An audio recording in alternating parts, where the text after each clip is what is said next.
Pemirsa sekalian, Pilpres 2024 sudah di depan mata. Anies Baswedan dan Muhaimin Iskandar sudah deklarasi di Surabaya. Tempat deklarasi Surabaya itu menunjukkan bahwa pasangan Anies Muhaimin ini ingin meraup suara sebanyak-banyaknya dari Jawa Timur sebagai basis utama warga Nahdliyin.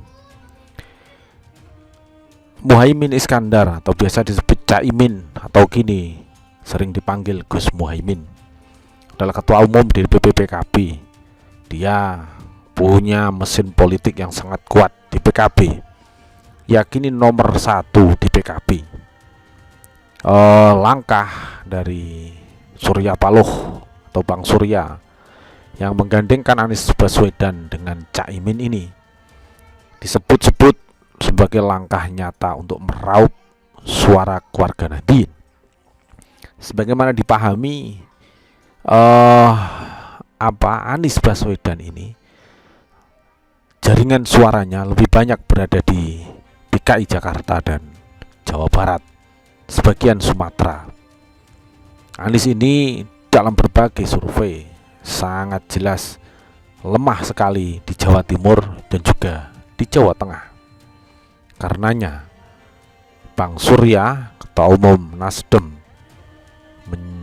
menikahkan Anies Baswedan ini dengan Caimin agar meraih suara yang sangat besar di Jawa Timur khususnya dan juga di sebagian besar Jawa Tengah.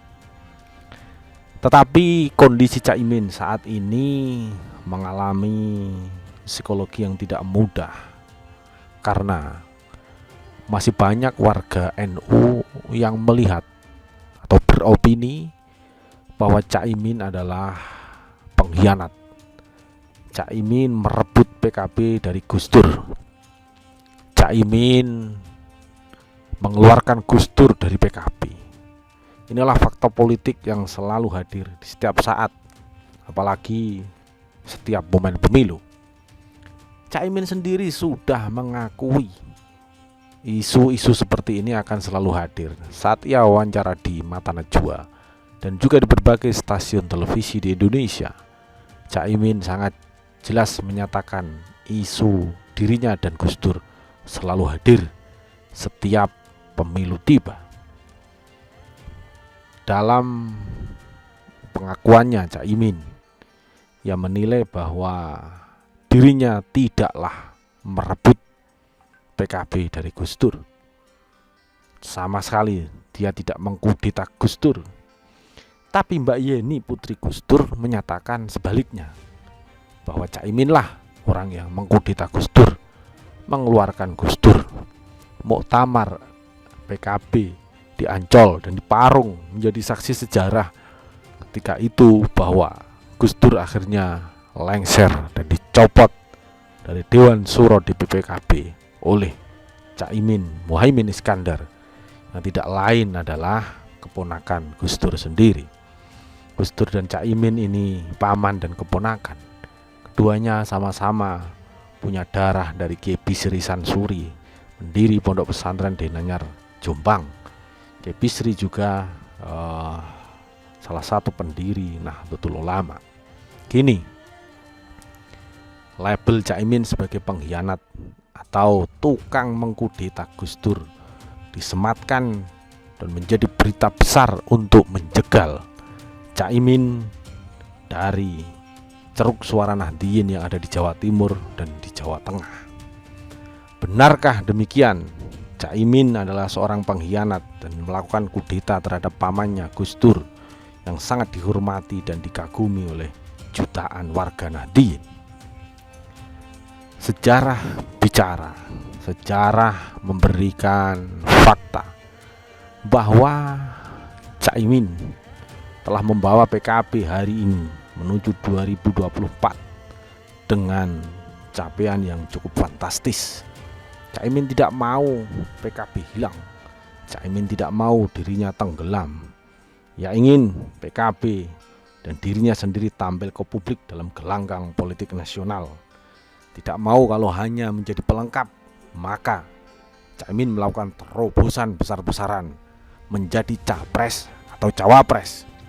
Dalam setiap momen-momen acara PKB, capres atau cawapres ini harga mati, tidak bisa ditawar. Inilah marwah politik PKB yang digaungkan Caimin dan seluruh kader PKB di Indonesia. Warga NU suaranya tidak sedikit. Dalam berbagai lembaga survei, warga NU lebih dari 50% dari jumlah umat Islam di Indonesia. Ini tentu bukan jumlah sedikit. Orang yang bisa menguasai atau mengambil ceruk suara warga NU sudah otomatis dia akan menang. Dan ini dibuktikan Caimin melalui berbagai laga politik sejak ia mengawal SBY tahun 2009, 2014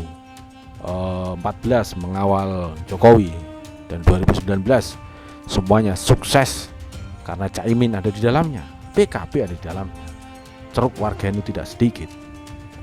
Inilah fakta.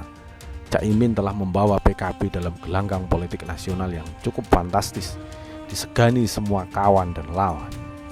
Apakah label sebagai pengkhianat Gus Dur, orang yang mengkudeta Gus Dur, bisa dijernihkan, bisa dinetralisir oleh Caimin sehingga ia akan sukses berlaga sebagai cawapres dan nanti akan duduk di istana negara? Waktu yang akan menjawab.